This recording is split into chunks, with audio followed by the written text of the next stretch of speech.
तो दोस्तों नमस्कार, मेरा नाम है रोहित कुमार। देखिए, कक्षा 10 के जो साइंस का यानी विज्ञान विषय है, उसमें आपके पास अरिहंत की अगर किताब है, तो वो कुछ किताब ऐसी ही दिखाई देती होगी। मतलब वही किताब है ये। तो आज से हम शुरुआत कर रहे हैं विज्ञान के भौतिक वाले हिस्से की, यानी कि भौतिक विज्ञान की। ठीक है, तो भौतिक विज्ञान को समझना शुरू करेंगे। सबसे पहले तो हम समझाते हैं भौतिक विज्ञान। इसका नाम क्या है? भौतिक। तो भौतिक वो वस्तुएं होती हैं जो हमें दिखाई देती है अपनी आँखों से, या फिर हम उसे स्पर्श कर सकते हैं, महसूस कर सकते हैं।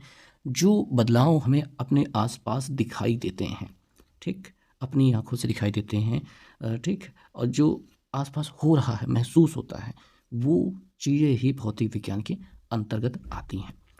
और यहाँ पे आप जो 14वां अध्याय है, जहाँ से आपके भौतिक विज्ञान की शुरुआत होती है, वहाँ जो पहला चैप्टर है वो है समतल पृष्ठों पर प्रकाश का परावर्तन। तो लाइट यानी कि प्रकाश, यही सबसे बड़ी चीज़ है जो अपने आँखों से हम बड़ी आसानी से, मतलब सबसे सिंपल सी चीज़ जो होती है वो प्रकाश ही है, जो हमें बहुत आसानी से दिखाई देती है, या फिर प्रकाश की वजह से हम देख पाते हैं चीज़ों को होते हुए भी। सबसे सामान्य सी घटना जो हमें सबसे शुरुआत में देखने को मिली थी वो क्या थी? दिन और रात। दिन और रात, ये बहुत ही बहुत सामान्य सी चीज़ लगती है कि भाई ये तो होता ही है, पर इसमें इतना दिमाग क्यों लगाना, मतलब क्यों ही लगाना। तो दिन और रात का जो कॉन्सेप्ट होता है वो सब प्रकाश की वजह से ही हो पाता है। हम शीशे में, आईने में, ठीक है, दर्पण कह सकते हैं, दर्पण में अपना चेहरा देख पाते हैं, वो सब क्यों होता है? तो वो सब चीज़ें होती हैं प्रकाश की वजह से। तो यही सारी चीज़ें हम यहाँ पे देखने समझने वाले हैं। तो समतल पृष्ठों पर प्रकाश का परावर्तन को अंग्रेजी में लिखा जाता है रिफ्लेक्शन। रिफ्लेक्शन का मतलब होता है परावर्तन। Reflection of light on plane surface. Plane माने समतल, सरफेस। तो चलिए देखते हैं। तो इस अध्याय में क्या रहने वाला है, वो मुख्य मुख्य बातें अगर हम ध्यान से एक बार को देखें तो क्या समझ में आता है। प्रकाश को हम जानेंगे, प्रकाश का जो परावर्तन होता है वो जानेंगे, प्रकाश की उत्क्रमणीयता क्या होती है वो जानेंगे, प्रतिबिंब क्या होता है, दर्पण क्या होता है, और पार्श्व उत्क्रमण क्या होता है, वो सब हम जानेंगे इस अध्याय में। धीरे धीरे चीज़ें हम जानते जाएंगे, सब कुछ मोटा मोटा हिसाब समझ में आएगा। सबसे पहले तो प्रकाश यानी कि लाइट। लाइट क्या है? प्रकाश ऊर्जा। देखिए, ये एक प्रकार की क्या है? ऊर्जा है। प्रकाश क्या है? ऊर्जा का वह रूप है जिसकी सहायता से हमें वस्तुएं दिखाई देती हैं। प्रकाश की वजह से, सहायता से हमें वस्तुएं दिखाई देती हैं। जब प्रकाश किसी वस्तु पर आपतित होता है मतलब गिरता है, आकर गिरता है। जैसे यहाँ पे सूरज है या फिर टॉर्च है, कुछ भी है जिसमें से प्रकाश निकला, और यहाँ पे कोई वस्तु है, इस पर आकर के यही प्रकाश गिरा, आपतित होना इसे कहते हैं। तो वह परावर्तित होकर हमारी आँखों तक पहुँचता है। यानी कि अगर हम यहाँ पर खड़े हैं, मैं कोशिश कर रहा हूँ कि हम अपने आप को बना पाएँ। ये रहा, यहाँ पे हम अपनी आँखें लेकर खड़े हैं, तो प्रकाश यहाँ पे आया, यहाँ से टकरा करके परावर्तित हुआ, हमारी आँखों में गया, तो परावर्तित होने का यही पहुँचता है, जिसके फलस्वरूप हमें वस्तुएं दिखाई देती हैं। तो वस्तुएं इसी कारण दिखाई देती हैं कि सूरज से प्रकाश आया, वस्तु पर गिरा, वस्तु से टकरा कर हमारी आँखों में आया, तब हमें वस्तु दिखाई देती है। अगर ऐसा ना हो तो हमें वस्तु नहीं दिखाई देगी। कैसे नहीं दिखाई देगी? अगर हम कुछ चीज़ लगा दें, जैसे प्रकाश को ही गायब कर देंगे, प्रकाश सोर्स को, तो वो वस्तु नहीं दिखाई देगी। और प्रकाश स्रोत और वस्तु के बीच में अगर कोई वस्तु रख दे तब वस्तु नहीं दिखाई देगी। और यहाँ से टकरा जा रही, यहीं पे हम कोई वस्तु रख दें जिससे प्रकाश आर पार ना जा पाए, तो हमें वस्तु नहीं दिखाई देगी। तो कई चीज़ें होती हैं जब वस्तु हमें नहीं दिखाई देती है, पर अभी तो हम देख पा रहे हैं वस्तु को। हम आगे बढ़ते हैं। चलो ठीक है, प्रकाश के बारे में हमने समझ लिया कि एक ऊर्जा का रूप है जिसकी सहायता से हमें वस्तुएं दिखाई देती हैं, बस यही बात है। ठीक, अब हम जानेंगे प्रकाश स्रोत के बारे में। ठीक है, लाइट सोर्स। लाइट सोर्स का मतलब होता है कि प्रकाश हमें विभिन्न प्रकार के प्राकृतिक स्रोतों, जैसे सूरज से, तारों से, ये सब हमको प्राप्त होता है। कुछ कृत्रिम स्रोत होते हैं जैसे मानव निर्मित, मतलब जिसे मानव निर्मित कहा जाता है, जैसे मोमबत्ती हो गया, विद्युत बल्ब हो गया, आदि प्रकार से प्राप्त होता है। तो लाइट सोर्स जो होता है इन चीज़ों से, मतलब लाइट क्या है, इन चीज़ों से प्राप्त होता है। तो जिन चीज़ों से हमें प्राप्त होता है उसे हम कहते हैं लाइट सोर्स। तो प्राकृतिक स्रोत क्या होते हैं? जैसे कि जो प्रकृति ने हमें बनाए हैं। और मानव निर्मित क्या है? मोमबत्ती और विद्युत बल्ब हो गया। ठीक, ये हो गया। अब इसके आधार पर प्रकाश स्रोतों को निम्नलिखित दो वर्गों में बांटा जा सकता है।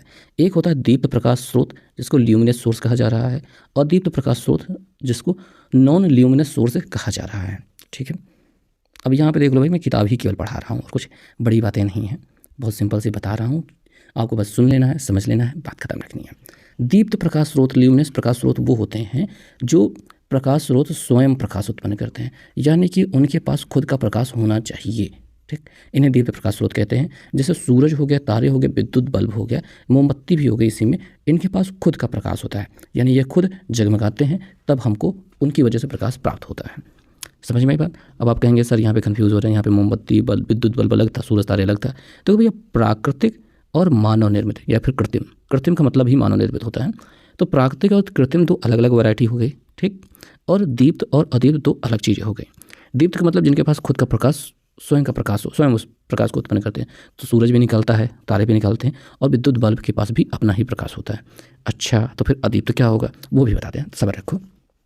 तो वे प्रकाश स्रोत जो स्वयं प्रकाश उत्पन्न नहीं करते, बल्कि दीप्त प्रकाश स्रोत के प्रकाश को परावर्तित कर प्रकाश देते हैं, यानी उनके पास खुद का प्रकाश नहीं होता है। उनके ऊपर प्रकाश किसी दीप्त प्रकाश स्रोत से पड़ता है, तब वो चमक जाते हैं और हमें प्रकाश देते हैं। तो कुल मिला के प्रकाश का परावर्तन की घटना हो रही है। तो ऐसे क्या होते हैं भैया? तो वे प्रकाश स्रोत क्या कहलाते हैं? नॉन ल्यूमिनस सोर्स, यानी कि अदीप्त प्रकाश स्रोत कहलाते हैं। इसमें आते हैं चंद्रमा। यह सूर्य के प्रकाश को परावर्तित होने पर चमकता है, और कुछ कांच होते हैं जो चमकते हुए प्रतीत होते हैं और हमें प्रकाश दे देते हैं। तो ये सारी चीज़ें भी जो है क्या है? अदीप्त प्रकाश स्रोत हैं। ओके, और अब चलो वो जान लिया। मुझे लगता है कि आपको पता चल गया होगा कि दीप्त प्रकाश स्रोत और अदीप्त प्रकाश स्रोत क्या होते हैं। उसके साथ ही आपको पता चल गया होगा प्राकृतिक स्रोत और मानव निर्मित या फिर कृत्रिम स्रोत जिसे कहा जाता है वो क्या होते हैं। और आपने समझ लिया होगा कि प्रकाश क्या होता है, प्रकाश का परावर्तन की वजह से हमें वस्तुएं दिखाई देती हैं। अब यहाँ पे आ जाते हैं प्रकाश के गुण। अब प्रकाश के यहाँ पे आपको ढेर सारे गुण देखने को मिल जाते हैं। बहुत सिंपल सी बात है, ऊपर जो भी आपने पढ़ के रखा है उन्हीं चीज़ों को यहाँ पे थोड़ा सा नंबर वाइज करके दिखाया गया है, तो आपको ये समझ में आ जाएगा, बहुत ईजी रहेगा, कोई दिक्कत की बात नहीं है। गुण क्या है? प्रकाश स्वयं अदृश्य होता है। मतलब क्या होता है कि प्रकाश की वजह से चीज़ें तो दिखाई देती हैं, लेकिन प्रकाश खुद नहीं दिखाई देता है। अब कुछ लोग, आपने कभी सुना होगा कि अंतरिक्ष में जहाँ पे भाई पृथ्वी ये है, मान लो ये आपकी पृथ्वी हो गई, और यहाँ से आप निकल कर यहाँ पे पहुँच गए हो, सूरज यहाँ पे है। सूरज की वजह से पृथ्वी पर उजियारा तो रहता है, लेकिन उसी समय आपके पास पूरा यहाँ पे देख रहे हैं अंधेरा है। इसका क्या मतलब है? देखिए, यहाँ पे कुछ चीज़ें जब सामान होता है तो उससे टकरा के वापस जब आता है प्रकाश, तो हमें कुछ चीज़ें दिखाई देती हैं। जब कुछ है ही नहीं और केवल प्रकाश है ना, तो प्रकाश अकेले खुद नहीं दिखाई देता है, ठीक है। तो प्रकाश जो होता है वो स्वयं नहीं दिखाई देता है। अंतरिक्ष में जाकर पूरे अंतरिक्ष को देखोगे तो काला दिखाई देगा। सूरज की ओर देखोगे तो सूरज चमकता हुआ दिखाई देगा, उसके आसपास का एरिया भी काला दिखाई देगा। क्यों दिखाई देगा? क्योंकि भाई प्रकाश जो है स्वयं नहीं दिखाई देता है, वो अदृश्य होता है। उसकी वजह से इसकी उपस्थिति में वस्तु भी दिखाई देती है, प्रकाश नहीं दिखाई देता। ये बहुत सिंपल सी बात है। साधारणतया प्रकाश सरल रेखा में गमन करता है, यानी सामान्य रूप से हमेशा आमतौर पर साधारणतया प्रकाश सरल रेखा में गमन करता है, यानी सीधी रेखा में ही जाता है। वो कभी भी ऐसे तिरछा नहीं जाता है ऐसे ऐसे करके। लेकिन वो उसकी परिस्थितियाँ भी कभी कभी होती हैं जब वो थोड़ा सा मतलब अलग अलग स्थितियों में अलग अलग दिशाओं में भी भटक सकता है, वो बात अलग है। लेकिन सामान्य रूप से वो सीधी रेखा में गमन करता है, ठीक। ये दो गुण हो गए। अगला, प्रकाश के संचरण हेतु माध्यम की आवश्यकता नहीं होती है, यानी कोई चीज़ ज़रूरी नहीं है जिसकी वजह से हमें प्रकाश को चलने की ज़रूरत, मतलब कुछ चीज़ की आवश्यकता हो। जैसे कि मान लीजिए हम बोल रहे हैं, आपको सुनाई दे रहा है, हम यहाँ से बोल रहे हैं, आप यहाँ सुन पा रहे हैं, बीच में हवा है जिसके माध्यम से आवाज़ पहुँच रही है। अगर हवा ना हो, वायु ना हो, तो ऐसी स्थिति में आवाज़ नहीं पहुँच पाएगी। यानी आवाज़ को पहुँचने के लिए माध्यम की आवश्यकता होती है, लेकिन प्रकाश को चलने के लिए माध्यम की आवश्यकता नहीं होती है। कुछ चीज़ की ज़रूरत नहीं, बस वो चल जाएगी, ठीक। ओके, आगे देखेंगे। आगे यह है कि प्रकाश निर्वात में भी गमन कर सकता है। जब किसी माध्यम की आवश्यकता नहीं है तो निर्वात का मतलब होता है जहाँ हवा भी ना हो, जहाँ हवा भी ना हो, कुछ भी ना हो, यानी कि ठोस, द्रव, गैस, किसी प्रकार की कोई वस्तु नहीं हो, सब निकाल लिया गया हो, सब निकाल कर लिया गया हो, वहाँ पे है ही नहीं, तो निर्वात में भी गमन कर सकता है। निर्वात मतलब जहाँ पे हवा भी ना हो, क्योंकि आमतौर पर जहाँ पे आप कमरे में देखते हैं सारी सामान चीज़ें होती हैं, वहाँ पे बस जहाँ पे जगह खाली रहती है वहाँ हवा होती है, लेकिन हवा भी निकाल ली जाए तो वहाँ कुछ बचेगा ही नहीं, और जब कुछ नहीं बचेगा उसी को कहेंगे निर्वात। तो निर्वात में भी प्रकाश जा सकता है, ऐसा है, ठीक। प्रकाश विद्युत चुंबकीय तरंगों के रूप में गमन करता है। किस रूप में गमन कर रहा है? विद्युत चुंबकीय तरंग।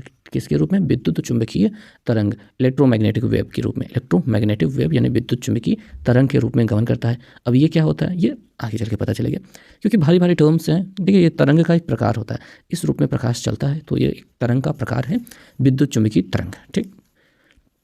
आगे चलते हैं। अगला है कि प्रकाश पारदर्शी माध्यमों जैसे कि कांच, वायु से गुजर सकता है। और अपारदर्शी माध्यमों जैसे लकड़ी लोहा से नहीं गुजर सकता है, तो ये पारदर्शी और अपारदर्शी माध्यमों से गुजर सकता है, मतलब पारदर्शी से गुजर सकता है, अपारदर्शी से नहीं गुजर सकता है। ये सारी चीज़ें जो है आपकी भाई, ये सामान्य सी बात है जो आप जानते ही हैं। तो ये भी इसका एक गुण है जो नोटिस किया जाता है, लिखा जाता है, एग्जाम में ये लिखना होता है।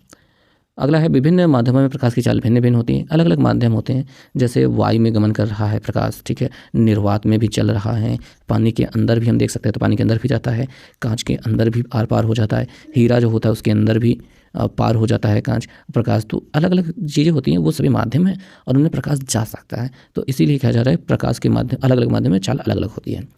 और निर्वात में प्रकाश की चाल 3 × 10⁸ मीटर प्रति सेकंड होती है। 3 × 10⁸ मीटर प्रति सेकंड क्या होती है? निर्वात में प्रकाश की चाल होती है। अगला है चमकदार पृष्ठों से प्रकाश परावर्तित हो जाता है। चमकदार पृष्ठ मतलब ऐसा एक पृष्ठ है, चमकीला सा पृष्ठ है, इस पर प्रकाश आया, टकराया और लौट गया। आप इसमें ले सकते हैं, आप आईना ले सकते हैं, आईना जिसको दर्पण कहा जाता है। आप चिप्स का पैकेट रैपर उठा सकते हैं या फिर एल्युमिनियम फॉइल ले सकते हैं, वो सब चमकदार होते हैं, उनसे परावर्तित होता है। हालांकि प्रकाश हर एक वस्तु से परावर्तित होता है, पर इनमें कुछ ज़्यादा ही परावर्तित होता है, जिसकी वजह से हम चेहरा देख पाते हैं।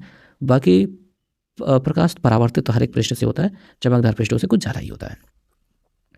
अगला है कि जब प्रकाश एक माध्यम से दूसरे माध्यम में प्रवेश करता है तो प्रकाश अपने पथ से विचलित हो जाता है। यानी जब वो माध्यम बदलता है, जैसे पानी से हवा में पहुंच गया, वायु में पहुंच गया प्रकाश, ठीक, या फिर वायु से पानी में पहुंच गया, तो ऐसे में वो अपने क्या कहते हैं प्रवेश करता है तो अपने पथ से विचलित हो जाता है। यानी जिस रास्ते से जा रहा होता है वो रास्ता थोड़ा सा बदल जाता है। अब ये सारी चीज़ें आगे के चैप्टर्स में आपको देखने को मिलेगी, आगे के पन्नों में आपको देखने को मिलेगी, तो ज़्यादा समझ में आ जाएगा, ठीक। और दृश्य प्रकाश मतलब वह प्रकाश जिसकी वजह से हम वस्तु देख सकते हैं, उस प्रकाश की तरंग दैर्घ्य 4000 एंगस्ट्रॉन से 8000 एंगस्ट्रॉन तक होती है। जो ए के ऊपर बिंदी लगी है इसे कहा जाता है एंगस्ट्रॉन। क्या कहा जाता है? एंगस्ट्रॉन। एंगस्ट्रॉन लिख नहीं पा रहा हूँ मैं, एंगस्ट्रॉन होता है, ठीक। तो 4000 से 8000 एंगस्ट्रॉन होता है। तो यहाँ पे ये जो है आपके प्रकाश के गुण, इन सारे प्रकाश के गुणों में अगर कुछ भी याद रह जाता है, जितना भी आपको याद रह जाता है, तो आपके लिए काफ़ी बेनिफिशियल रहता है, क्योंकि आप एग्जाम में इसको लिख पाएंगे। चलो ठीक है, आगे देखेंगे। अगला जो है वो कह रहे हैं प्रकाशिक माध्यम। प्रकाशिक माध्यम क्या होता है वो हमको समझना है। प्रकाश जिन माध्यमों से होकर गुजरता है उन्हें प्रकाशिक माध्यम कहा जाता है। जिनमें से होकर के गुजरता है या फिर नहीं गुजर पाता, जो भी होते हैं सब प्रकाशिक माध्यम कहलाते हैं। प्रकाशिक माध्यमों को 3 भागों में बांटा जाता है, जैसे कि पहला है पारदर्शक, दूसरा है पारभाषक, तीसरा है अपारदर्शक। इन सब के बारे में आपने बहुत पहले ही जान रखा होगा। पारदर्शक मतलब ट्रांसपेरेंट मीडियम, जिसमें से प्रकाश आर पार हो जाता है, अधिकांश भाग गुजर जाता है, उसे पारदर्शक कहा जाता है, जैसे कि वायु या फिर कांच। इनमें से प्रकाश आराम से आर पार हो जाता है। पारभाषक यहाँ पे ट्रांसल्यूसेंट मीडियम कहा जा रहा है। ट्रांसल्यूसेंट मीडियम जिन माध्यमों से प्रकाश केवल आंशिक रूप से ही गुजर पाता है, आंशिक भाग ही गुजर पाता है, उसे पारभाषक माध्यम कहते हैं। जैसे दूध या दूषित जल, घिसा हुआ कांच या तेली कागज, इनमें से जो है प्रकाश हल्का हल्का आर पार हो पाता है, ठीक। अगला वाला देख लेते हैं, अपारदर्शक, ठीक है। अब ये अंग्रेजी में पता नहीं क्या लिखा है, आगे बढ़ते हैं। जिन माध्यमों में से प्रकाश का कोई भी भाग गुजर नहीं पाता उन्हें अपारदर्शक माध्यम कहते हैं। जैसे लकड़ी हो गया, लोहा हो गया, इनमें से आर पार नहीं हो पाता है, तो ये हो गया अपारदर्शक माध्यम। ये तीनों माध्यम आप पहले से ही जानते होंगे, क्योंकि मैं पहले से जानता था। अगर आप नहीं जानते हैं तो भाई जान लीजिए, क्योंकि ये ऐसे ही होते हैं। तो ये सभी प्रकाशिक माध्यम है जिनमें से प्रकाश होकर के गुजर पाता है। अब हम जानते हैं प्रकाश किरण के बारे में। लाइट रे क्या होती हैं? जब प्रकाश किसी पारदर्शी माध्यम में सरल रेखा में गमन करता है तब प्रकाश के पथ को प्रकाश किरण कहते हैं। जैसे यहाँ से सूरज के प्रकाश की किरण निकली, यहाँ तक पहुँची, तो ये जो इस रास्ते से होकर गुजर रही है इसी को प्रकाश किरण कहते हैं। जो रास्ता है उसे प्रकाश किरण कहते हैं।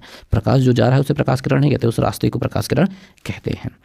तो प्रकाश किरणों के समूह को प्रकाश पुंज कहते हैं। अब एक ही प्रकाश किरण तो जाएगी नहीं, उसके साथ ढेर सारे लोग जाएंगे, तो उनको कहेंगे प्रकाश पुंज, बीम, ठीक। और प्रकाश पुंज जो होता है वो 3 प्रकार के होते हैं। 3 प्रकार के कौन कौन से होते हैं वो देख लेते हैं, ठीक। यहाँ पे लिखा है अभिसारी, दूसरा है अपसारी और तीसरा है समानांतर। यहाँ पे समांतर लिखा है, समांतर, ये 3 हैं। अब कौन कौन से होते हैं, किस प्रकार से होते हैं, थोड़ा देख के बताते हैं। देखिए अभिसारी मतलब होता है प्रकाश किरणें एक बिंदु पर मिलती हैं। एक बिंदु पर जब इकट्ठा हो जाएं उसको कहते हैं अभिसारी प्रकाश पुंज या फिर प्रकाश किरण, प्रकाश पुंज कह लीजिए, ठीक। अब यहाँ पे कहाँ चला गए हम, ये रहा, ठीक। तो अभिसारी प्रकाश पुंज ये हो गया जब एक बिंदु पर इकट्ठा हो रही हैं। अगला है अपसारी। देखिए हमने इसको अभिसारी और अपसारी को कैसे याद किया था। अपसारी मतलब हम गए अप माने ऊपर मतलब एक बिंदु से फैलने वाले, ऐसे हमने ज़बरदस्ती जोड़ लिया था, तब जाके हमको याद हो पाया था। तो अपसारी माने ऊपर भागता हुआ, एक जगह बिंदु से दूर दूर भागता हुआ, इसको कहेंगे अपसारी, और दूसरा का हो गया अभिसारी, जो एक जगह पे इकट्ठा हो रहा है। तो प्रकाश की किरण, समस्त किरणें एक बिंदु से आती हुई प्रतीत होती है, तो ऐसे में ये अपसारी कहलाती हैं। ठीक। और तीसरा वाला समांतर, समांतर तो समझ ही रहे हैं कि एक साथ ये समान दूरी पर लगातार चलती जाए, तो इन्हें समांतर प्रकाश किरण या प्रकाशपुंज कह देते हैं। अब यहाँ पे एक चीज नोट दिया गया है, यदि प्रकाश के पंप में रखे अपारदर्शी वस्तु अत्यंत छोटी है तो प्रकाश सरल रेखा में चलने के बजाय इसकी किनारों पर मुड़ने की प्रवृत्ति दर्शाता है। इस प्रभाव को प्रकाश का विवर्तन कहते हैं। मतलब देखो, जैसे यहाँ पे लाइट आ रही है और यहाँ पे एक पतली सी वस्तु रख दी गई है, ठीक, ऐसा। तो प्रकाश जब नीचे जाएगा तो क्या होता है कि यहाँ पे उसका छाया बनेगी और यहाँ पे उजाला, यहाँ पे अंधेरा रहेगा। लेकिन थोड़ा सा मुड़कर अंदर की ओर भी क्या होता है कि उजाला दिखाई देता है। इसी को प्रकाश के मतलब मुड़ने की जो प्रवृत्ति होती है, इसी को प्रकाश का विवर्तन कहते हैं। जैसे कि आपने देखा होगा कि कमरा है, कमरे में एक चौकोर सा छेद है। जब नए नए घर बने रहते हैं तो उस कमरे में एक चौकोर सा छेद होता है। अब सुबह सुबह क्या होता है, प्रकाश की किरण जब इसमें से पड़ती है तो आप अगर इसके नज़दीक जाके देखेंगे तो चौकोर सा एक क्या है, आप कोई भी कागज रखेंगे तो प्रकाश की किरण जो ऐसी यहाँ पे है वैसे ही लगभग यहाँ पे रहेगी। जैसे जैसे दूर हटते जाएंगे उसका आकार गोल होता जाएगा। गोल क्यों होता जाएगा? क्योंकि किनारे पर वो क्या है, थोड़ा सा मुड़ करके फैल भी जाती है। तो इस गुण को मतलब प्रकाश का विवर्तन कहते हैं। ठीक, यानी कि अपारदर्शी वस्तु अत्यंत छोटी हो तो प्रकाश सरल रेखा में चलने के बजाय किनारों पर मुड़ने की प्रवृत्ति दर्शाता है। ठीक, अब आप ऐसा भी थोड़ा समझ सकते हैं, जैसे कि यहाँ पे प्रकाश है, लाइट ऐसे आ रही है, अगर आप एक मोटी सी रॉड रखते हैं तो उसकी छाया यहाँ पे दिखाई देगी। ठीक, लेकिन वही रॉड अगर बहुत पतली सी रख दें, बहुत पतली बारीक सी, तो उसकी छाया यहाँ तक अगर कागज़ रखेंगे तो दिखाई देगी। लेकिन अगर थोड़ा दूर कागज़ रखेंगे तो उसकी छाया लगभग गायब हो जाएगी, और दूर रखेंगे तो बिल्कुल गायब ही हो जाएगी। तो क्यों ऐसा होता है? क्योंकि प्रकाश थोड़ा किनारों पर मुड़ जाता है और उसकी जो छाया बननी चाहिए थी वो बनने नहीं देता है। तो इसको कहते हैं प्रकाश का विवर्तन। चलो ठीक है, यहाँ पे जो चीज़ें हैं वो क्या होती हैं, समाप्त हो जाती हैं और आपके पास आ जाता है चेक पॉइंट। अब चेक पॉइंट क्या होता है? चेक पॉइंट ऐसा है जहाँ पे आपको थोड़ा सा क्या आता है, मेहनत कर लेना होता है। अब आप क्या करें, इस प्रश्नों के जवाब दीजिए जल्दी जल्दी से। चलिए देखिए, दीप्त प्रकाश स्रोत से आप क्या समझते हैं, उदाहरण देकर समझाइए। दीप्त प्रकाश स्रोत क्या होते हैं? तो दीप्त प्रकाश स्रोत ऐसे प्रकाश स्रोत, ठीक, ऐसे प्रकाश स्रोत जिनके पास खुद का प्रकाश होता है, स्वयं का प्रकाश होता है, उन्हें दीप्त प्रकाश स्रोत कहते हैं। उदाहरण के लिए सूरज ले लीजिए, विद्युत बल्ब ले लीजिए। दूसरा प्रश्न, चंद्रमा एक अदीप्त प्रकाश स्रोत है, क्यों? भैया चंद्रमा अदीप्त प्रकाश स्रोत है क्योंकि चंद्रमा के पास स्वयं का प्रकाश नहीं होता है। सूरज से आने वाली प्रकाश की किरणों को परावर्तित करने पर वह हमें चमकता हुआ दिखाई देता है या फिर हमें प्रकाश देता है, ऐसा कह सकते हैं। तो चंद्रमा क्या है, एक अदीप्त प्रकाश स्रोत है। कारण क्या समझ में आ गया? क्योंकि वो सूरज से प्रकाश को परावर्तित करता है, उसके पास स्वयं का प्रकाश नहीं होता है। तीसरा, प्रकाश किस प्रकार के तरंगों के रूप में गमन करता है? तो प्रकाश के बारे में बताया था कि विद्युत चुंबकीय तरंग। कौन से चुंबकीय तरंग? विद्युत चुंबकीय तरंग, इलेक्ट्रोमैग्नेटिक वेव, विद्युत चुंबकीय तरंग के रूप में गमन करता है। चौथा क्या है, निर्वात में प्रकाश की चाल कितनी होती है? अभी आपको पता था कि 3 × 10⁸ मीटर प्रति सेकंड होती है। ठीक है, ये हो गया। पांचवा, जिन माध्यमों से प्रकाश नहीं गुजरता तथा जिन माध्यमों से प्रकाश का आंशिक भाग गुजरता है उन्हें क्या कहते हैं? जिनमें से नहीं गुजरता उन्हें क्या कहते हैं? अपारदर्शी। क्या कहते हैं? अपारदर्शी। ठीक है, और जिनमें से अगर हल्का सा गुजरता है उसे क्या कहते हैं? पारभासक कह दीजिए, या फिर अल्प पारदर्शी कह दीजिए, या फिर इसे पारभासक भी कहते हैं। ठीक है, अल्प पारदर्शी भी कहते हैं, पारभासक भी कहते हैं, जो भी कहना चाहें आप कर दीजिए। किताब में पारभासक कहा है तो पारभासक ही कहिए। अगला, उन प्रकाश किरणों के समूह को क्या कहते हैं जब प्रकाश की किरणें एक ही बिंदु पर मिल रही हो? एक बिंदु पर आकर मिल रही हो, उसको क्या कहते हैं? इसे कहते हैं अभिसारी। क्या कहते हैं? अभिसारी। आगे, एक ही बिंदु से आती हुई प्रतीत हो, एक बिंदु से आ रही हैं, एक बिंदु से आ रही मतलब एक बिंदु से निकल रही हैं, इसको क्या कहते हैं? अपसारी। क्या कहते हैं? अपसारी। और एक दूसरे के समांतर हो तो ये तो आप कमेंट करके बताओ भैया। उन प्रकाश की किरणों के समूह को क्या कहते हैं जब प्रकाश की किरणें एक दूसरे के समांतर हो? कमेंट करके बताना। ठीक है, इतना आसान सा प्रश्न है, आप कमेंट कर देंगे तो बहुत अच्छा लगेगा। अब अगली वीडियो में प्रकाश के परावर्तन को हम बताएंगे। ठीक है।